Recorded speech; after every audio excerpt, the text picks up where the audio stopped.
জীবন হলো দুদিনের, একদিন আপনার পক্ষে থাকবে আর একদিন আপনার বিপক্ষে থাকবে। যেদিন আপনার পক্ষে থাকবে সেদিন আপনি কখনো দম্ভ, অহংকার বা বেপরোয়া হয়ে পড়বেন না। আর যেদিন আপনি আপনার বিপক্ষে থাকবে সেদিন কখনো ধৈর্যহারা হয়ে পড়বেন না।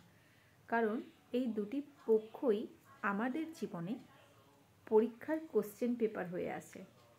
আর এই কোশ্চেন পেপারে যদি আপনি পুরোটা লিখতে পারেন, পুরোটা কি ধৈর্য নিয়ে সামলাতে পারেন, তাহলে কিন্তু আপনি সফল হবেন, সাকসেস হবেন।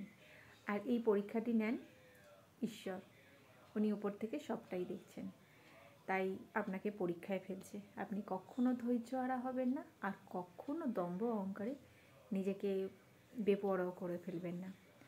দেখবেন আপনি একদিন ঠিক উন্নতি করবেন আর একদিন ঠিক সাকসেস হয়ে হবেন। নমস্কার, আমি মৌসুমি।